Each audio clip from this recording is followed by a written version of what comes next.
I'm IJ Hudson, and welcome to Industrial Upbeat. With us today is Majid Abraham, who's Executive Chairman and one of the co-founders of ComScore. Shrikant Pathak, Media and Information Services of Tata Consultancy Services, and D. Sharma, who is CEO of XAD. What do you think was the most significant point you'd like people to take away from what you said today? The industry is morphing from being analog to digital, from being a B2B industry to being a B2C industry. As a result, every single component of value chain is changing for them. You have new players coming in who are taking over the turf of existing companies, and you have existing companies who are trying to change themselves at the same time. In the context of location, what it means is that location by itself, when combined with other aspects of behavior, other aspects of whether it's a physical good or a digital good, it has potential to play a much larger role in media and information services industry. And I think that untapped potential perhaps can be realized to some degree by awareness, by making it more pervasive, by making it more commonplace and easy to use for industry players.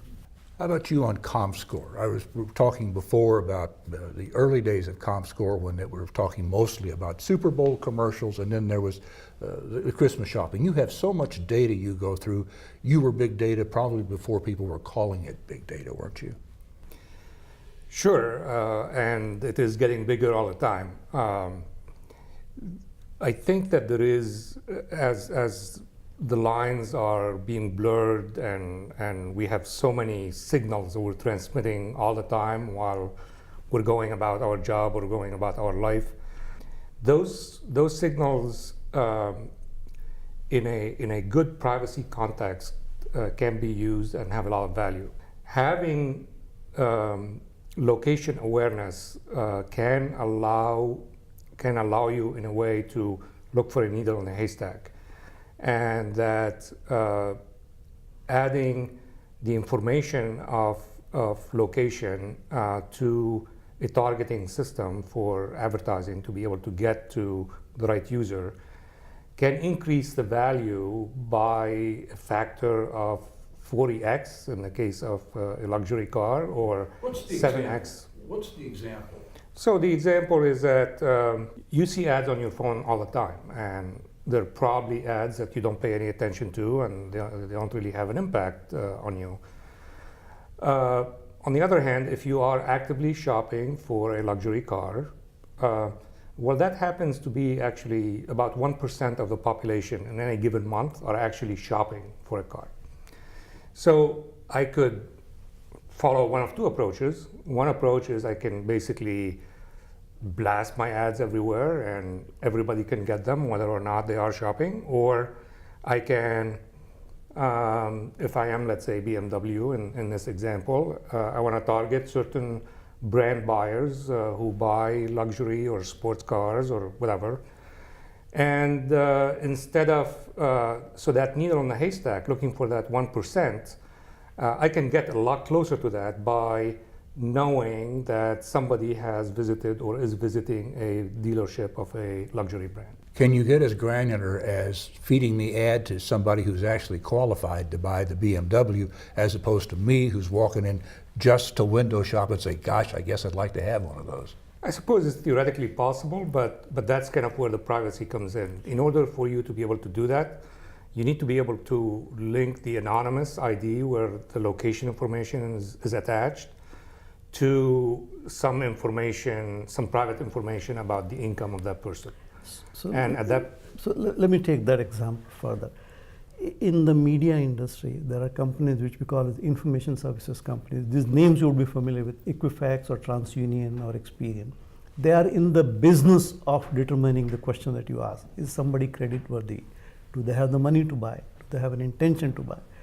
When you combine the information coming in from other sources, such as have I been searching for a BMW car, have I been going and visiting the dealerships there, combining that information with, yes, the person is creditworthy, makes that information much more useful for any ad targeting for any given. Also combined with what they've been doing online with their PC or their Mac at home, A lot of people do research at home and they go out and say, I want to touch this thing. So technically, it's possible to combine. I think there will be issues related to privacy. There will be issues related to whether that information is personally identifiable or not.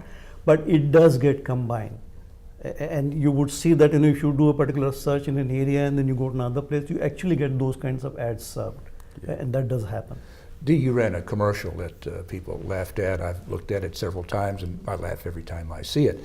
Being sure that the right ads are served up to the right kind of people at the right time, that things don't get messed up as they can in the digital world. How important is it to be exact with the delivery of that ad to the right person at the right time? I think that's the beauty of what location brings to the equation.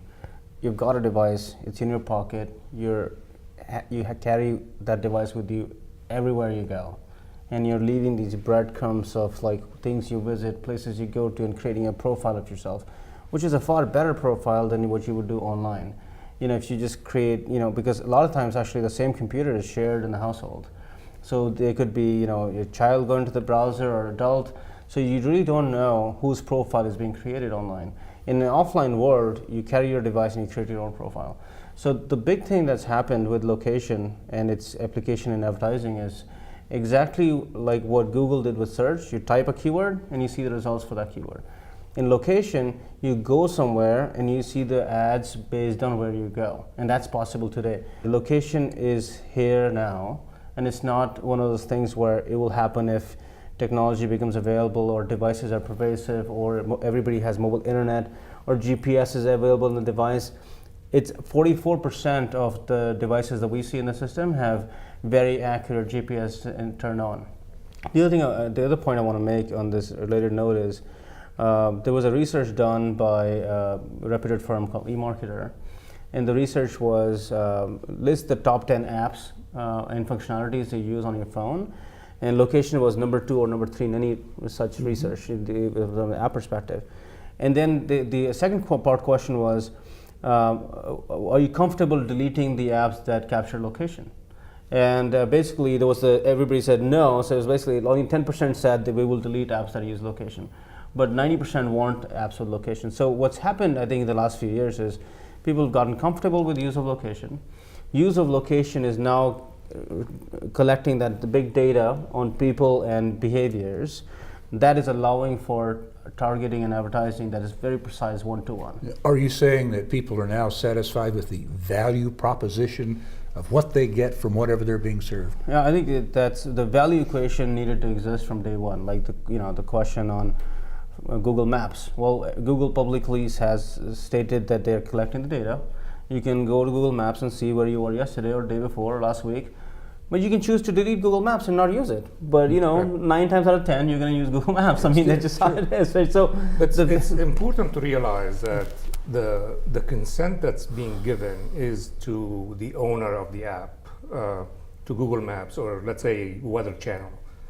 The value for you in allowing the Weather Channel to know your location is that it knows automatically where you are and gives you the weather where you are instead of having to go and type in your zip code, etc., and which is very inconvenient. So the trade-off is that you're allowing the Weather Channel to know your location, but that becomes kind of more convenient for you to get the information without friction. And so now the Weather Channel has this information. They use it to enhance the value of the content that of the advertising they can sell to other companies, because as we said, the appending that location, knowing where the location is, makes the ad a lot more valuable. So that's what they're getting out of it, and what the consumer is getting out of it is the convenience. The consumer can always turn it off. There are a lot of options to turn it off, but we're lazy people. We download an app from something, and before we install it, they ask us, the app would like to acquire a whole list of information. You can't figure out why in the world would they need that. Yeah, I think what Apple and Google are doing a really good job at reminding you if some app is trying to misuse your trust, especially when it comes to location. So if you download an app today on the iOS 8 platform and it persistently uses location in the background, After a few days, it'll say, hey, did you know this app was capturing your location? And you can then turn it off or download, uninstall the app or keep the app on. That feature was not available before. And Google is following the same thing. Now they're going to add that feature to the new OS that Google is launching. But I think that's a valid point, where sometimes there may not be value exchange or there may be misuse of location. But we've got two big companies, Google and Apple, that are consumer friendly and that they want to help the consumers achieve the right goals, and they're coming up with systems to help. I want to make one more point though. I think the location consumption used today is, people are worried about privacy a little bit and they want to know which apps are capturing data or not. But the more data that's shared in a safe way, and the safe structures are created with just how Apple and Google have done by creating advertising IDs, not user device IDs, you can actually create more intelligent systems. So one example is, I know I'm going to use Uber when I land at the airport. Why do I have to wait until I land, open the app, and then say, here's where I am, get me a cab? That's kind of crazy to do it every time, right? So if the app knew that I landed and which terminal I'm in, it could preempt the drivers that here's the guy who's going to order the car, let's get the car ready. So I think that the value scenarios are only going to get better. And we will actually, as consumers, will allow sharing more data in the future because we're getting more automation and more time savings and value. Doesn't this all assume that the infrastructure is in place for internal inside buildings, having the location-based services there that is accurate, and that people want to use that? Yeah, absolutely. And it does, and I think in the digital world particularly, that is the case. I think you have reasonable amount of accuracy, maybe not so much when it is interior spaces, but when it comes to locating to a particular household or within a certain amount of a geofencing range, there is reasonable amount of accuracy for many use cases. Mm-hmm. There will be different, I think we heard about fitness of purpose there, so there will be different use cases requiring different levels of accuracy there.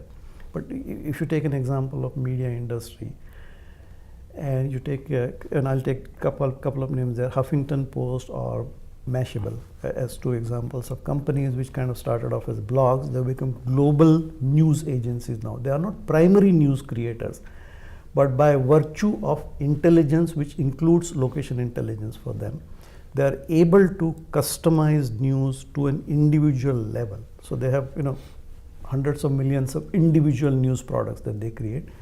Additionally, they are able to commission their editorial staff based on watching what are the trends that are happening, which news is likely to pick up, and how far will it go. So on the predictive model, they would commission an editorial staff to really author a story. They will decide the advertising rates based on that, and they have reasonable accuracy of those predictable There's another models. part of content and context and location I wanted to ask you about. And that is, we're not just talking about where you are, we're talking about a larger picture of what you're doing. We are at an event right now, and somebody could serve us up a coupon for a steakhouse that's a block and a half from here. Right. Is that a fair statement? Yes. That is definitely possible, and That's happening. Probably at that scale. happens all the time, That's yeah. happening at scale today. yeah. And I think that's the difference between value creation, relevancy of advertising. So without location, you would get an ad which would be no different than TV. You may get an ad for some car dealership. Well, like to Majid's point, you may not be even in the car buying cycle. You may get an ad for some download Netflix. The relevancy changes completely with location. Yeah, I was going to ask that very question: is how has the word relevant changed in the last 5 or 10 years? I think Google was the most relevant product because you typed what you wanted. You said, I want a car, and you saw car ads, right? After that, there has been a very little advancement from a relevancy perspective. If you go to your Facebook feed, you see all kinds of ads. There's some relevance more around your age group, your marital status, but there's not a whole lot. Like you can obviously say, oh, I'm interested in that product. When you watch TV, it's still pretty broad, mass market. When you buy a magazine or print, it's still pretty broad. So I think location is the next thing after search, where it's saying, okay, I exactly know where you are, and that defines what your interest will be. I'll share a couple examples. We actually did a campaign for Pinkberry, which is the yogurt company. and the campaign was targeted initially around health fitness areas, so 24 Fitness, all the LA Fitness, all the gyms, and the idea was the people who are fit and healthy, let's show them the new yogurt that's fat free and get them into the Pinkberry shops. And it was hugely successful because it was very relevant to the lifestyle people had. But the funny thing is, we also found most people that go buy Pinkberry are also fast food eaters, because Pinkberry becomes their guilt. They're so guilty eating fast food, they want to get some healthy yogurt and feel better about themselves. Now, this level of intelligence could not have been achieved, without having that granularity of where people are, what they're doing. So relevancy, with respect to location is one dimension, but relevancy has changed considerably beyond the Google. If you look at a wide spectrum of media, take an example of Netflix itself. By watching your watching behavior, it is able to recommend to you the kind of movies that you should be watching or you could be watching. It is also able to use that backend to determine which movies they should go and buy. Right. So their sourcing is based on what their audience is watching. Sure. So yeah, in that sense, Offer up a next program. You've watched this. Here's some other things that you right, probably that you can will watch. like. Right. Now there is a behavioral analysis that they are doing based on aggregate as well as individual both, which helps them to serve the content that they may want to. Yeah. Do we have the infrastructure in place to handle the burgeoning need for wireless and all the ads and all the videos and so forth? The other stuff isn't going away. It's still going to eat bandwidth, but all of a sudden the spigot's being opened for all of these other things. Do we have the infrastructure that can handle it, and we're just starting IPv6? So the answer to that is it's sort of a race that constantly goes on with the bandwidth and the infrastructure and the ability to consume that. And you've seen one side putting in the infrastructure and the capacity, then the other side really coming up with abilities to consume that in many different ways. Until a few years back, every single wireless provider had a consume as much as you want kind of program. Sure. So you could take any gigabytes and nobody cared about it. As the consumption started to perk up and as the network started to choke, companies have begun to come in with different modes there. Now, in the US, the situation is most of the country is wired up by company A, B, C, D, E, and they're wired up in a sort of a logged in manner. It's opening up in different places. So you have a Google Fiber and the likes of it which are coming in, which will have a quantum jump in the bandwidth availability, the wired bandwidth availability. And I think wireless is probably moving in the same way because there are different newer technologies coming in which will make that happen. So I think bandwidth is a time issue or a timing issue, but it's not a constraint to growth. Maybe I'm wrong about this, but it seems to me that sort of what's going on right now is sort of like social media and reputation protection, is that everybody's on social media. You need to be there to see what people are saying about you so you can respond to it and gain loyal customers. Now with all of these coupons and the abilities that you guys have, it would seem that you could say, hey, everybody else is doing it. They're going to be offering coupons to your people. Don't you think you ought to be playing in this ball game? Is that fair? I mean, you still have the choice. You still have the choice of not participating, but it is. I mean, isn't it the wave of the present and the future that you really can't back Look, up I think against? it's the MySpace versus Facebook example, where MySpace put so many ads in their UI that people backed off and Facebook didn't, and they did it very cleverly where they integrated with content. I think consumer companies like Facebook and MySpace, Google, Yahoo, they always struggle with a balance of revenue versus consumer adoption. When you hear about Twitter's stock price and what's going on with their user adoption, and they still have to make money. So if you have a free product you're going to use, you'll only use it unless there is no better alternative. That's just how life works, right? And Google has now 3 ads on the top, which are sponsored content. They look like real content, and there's still a lot of ads on the right because it's still the best product out there. So I think it's just it's a commercial scenario where you use what you can or have to. Majid, I saw your statistics showing the bump in sales by these targeted things that you had. Right. And they are huge. People, if I were the CEO of a company and the bump is going to be that, I mean, what kind of choice am I going to make here? I've got to take you up on that.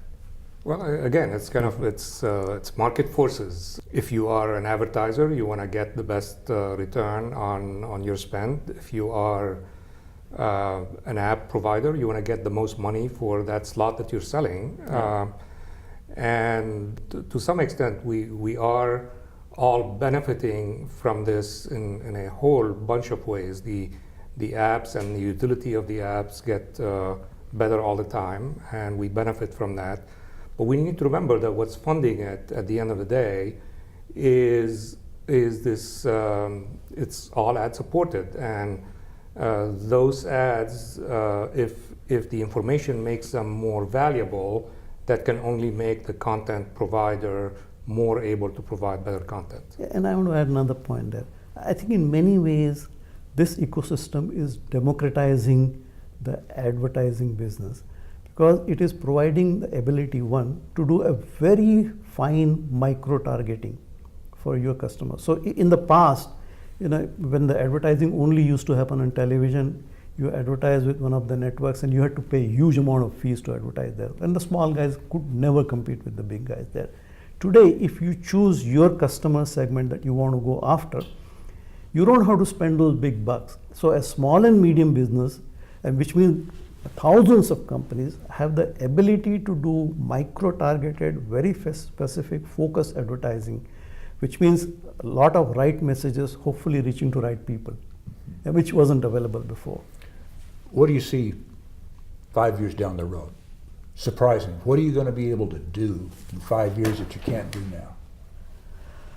I see 2 or 3 things. One is I see growth of what we call as branded content. So, the phenomena that you talked about, there will be somewhat of a surfeit of ads, happening in, because, just the technology and the medium permits that to happen. And increasingly, people will get a little bit turned off with some of that phenomena. So therefore, the theme for branded content, where you're not just advertising, but you are delivering an additional value to that. So that is one thing that I see as a growth. Second is I see predictive models growing. So in some ways, assessing the likely behavior of a consumer and then targeting the advertising. Isn't that a huge amount of data? Because you're basically saying, here's where they've been, here's where they are, and what they've done. Where do they go from here? What's the likelihood? Yes. It is massive amount of data. It is massive amount of churning of the data as well. But I think the capacity to do so exists today, and I think that capacity is only becoming increasingly available. And we collect terabytes of such data to understand behavior. But if I were to talk about 5 years from now, I would say more and more automation, self-driving cars, everything. Like, the world should know what I want because of this data set that I'm creating. Google now is a good example of that. If I have a flight coming, I will say, hey, the flight's delayed or not delayed. Alternate routing when you're driving around. Hey, there's a better route with less traffic. I think it's automation. Using big data is the future. I think as human beings, we spend way too much time doing tasks that we're not supposed to do. Computers can do that for us. But we're doing them because we have either privacy concerns or we don't want to adapt technology as quickly as others. But I it was only 3-4 years ago, people were talking about having agents, internet agents that would handle your appointments for you. All you had to say is, I need to see a doctor. It would find the doctor, come up with the pharmacy, this, that, and the other. It was all taken care of for you. I don't think that's happened yet. No, I think it's starting to happen now. It's starting. But it is beginning to happen now. So I think it's on an evolution curve. So you do have sort of a flipped clinic model that is coming into play now, where instead of you taking the appointment to the doctor gives comes and takes an appointment with you. You have the ability to do so. It's not pervasive. It probably won't happen in 5 years time frame, but that's the direction. There's a gadget that I want to mention for fun's sake. Amazon just came out with this called Amazon Echo. It's what the future of like Star Wars, and everybody had this thing you could speak with. It actually works really, really well. It's voice recognition. So I have it in my apartment in New York. I go in and say, Alexa, which is the command to wake it up. Alexa, what's the weather? Boom, you get the weather. What's the news? Play me this music. So that automation is happening, and then Amazon is collecting, points on what I like, what I don't like. My recommendations will change online. Everything will become connected. So that Internet of Things or automation is just beautiful how it's evolving. And it's like $200. It's not even expensive. I'll give you a brief history lesson. This goes back to 1986. NBC was working on hyperbolic TV, and sensors would pick up the mood of the people and would suggest what kind of TV programs you should look at. If you've been talking about a vacation, hey, let's watch a travelogue tonight. And the ubiquitous pizza, you could order a pizza and have it there in 9 minutes, that kind of thing. How far can we go? Can we go as far as, like, if you remember the Minority Report, Tom Cruise, 2001, 2002, he walks by, oh, would you like this? Would you like Mr. Head? And by name, offering these things. Are we headed that way? Well, I mean, you only have to do a search today on Google or on Bing. You type in just 7 or 8 letters, and all of a sudden, it kind of guesses what you're going to be, or it has a series of guesses, one of which is probably what you intend to search on. And so the machine learning that's happening in the background, that's leveraging all this processing power, is being used by a lot of industry leaders, but I don't think it has by any means gotten to the potential where it could be. And if you think about it, your cell phone that's sitting in your pocket today, which probably 5 years from now will be 20 times, 30 times more powerful, it's probably busy maybe 5% of the time. 95% of the time it's sitting idle. And it has a tremendous processing power that it could be using to actually make your life easier with automation. Is it really sitting idle, or are there a lot of the apps that have been collecting the data and sending that out, draining my battery? There is some of that, but probably the CPU of the device, if it is being used more than 10% on average, I would be very surprised. So there is a lot of spare capacity that's being unused today, and that's going to become even more and more powerful. So to your point about catching the expressions and understanding, so one example that I can give from what I've seen happening with one of our customers, they are in the business of educational assessment, and they also do assessment for attention deficit disorder, which is typically in the domain of experts. So there are experts sitting and watching a kid watch something and then check whether there is an attention deficit or not. Now today, the pilot that they are conducting is using tablets, using machine learning, using expression identification, a back-end big data machine learning algorithm doing that as an expert system rather than an individual doing that. So the power to analyze facial expressions, eye movements, and therefore determine that there is an attention deficit or not, in some ways is coming in. And you can see a lot of what we're talking about today applying to things that we aren't even thinking about today. That's right. Yes. That's absolutely right, yeah. Wow. Final statement? I love the point on how the processing power is increasing dramatically on the phones and how little is being consumed. I think that that we actually underestimate that we have devices in our pockets that are more powerful than most computers now that were used a few years ago. And what that combined with other sensors on the device will produce is just, we'll experience it and have a lot of fun playing with those new toys. And even more powerful than things we were sent into space many years ago to collect data and send back to us. Absolutely. That now we ask new questions with the old data. Yeah. Well, certainly life will become a lot easier with a lot of stuff being done for you and becoming more convenient.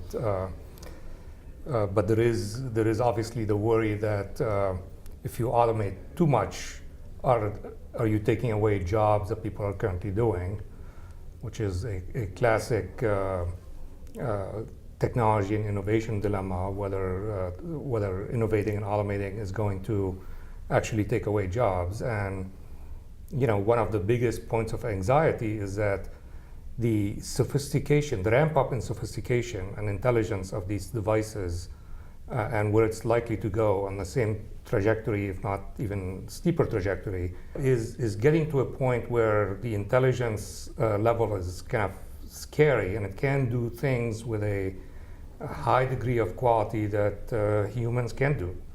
And so there is the anxiety about, is this the first time in history where actually machines can threaten the livelihood of people? Do you think people would be concerned if they knew just how much data was being collected on them in the name of sending them ads that made sense, that had the proper context? Do you have any idea of how much is being collected? You know, I don't know if they have a very concrete idea, but I think with everything that is going on today, people basically know that there is everything that can be known about them is probably already known. And when you see the government losing the top secret clearance IDs of all their employees, and they can't even defend that, you know, I think the faith of people in the privacy of their information is kind of bordering on non-existent. Yeah, Exactly, that's very loud. and who would want to know about me would be one reaction to say, go for it. Yeah. Any final thoughts? I think it's an exciting journey that is being made with the use of technology and possibilities of what can be made to happen. So I think, like Dipanshu said, there are things that we will see that we haven't even imagined today. Already the things that we're seeing today are making life convenient. Only one sour point that I have is that all technology seems to be additive in nature. So I haven't given up on my laptop, I haven't given up on my tablet, I haven't given up on my mobile. I'm carrying them all together now. So in that sense, the weight of technology that you carry with you is continuously increasing. Right. Okay. Thank you, gentlemen, for being on Industry Update.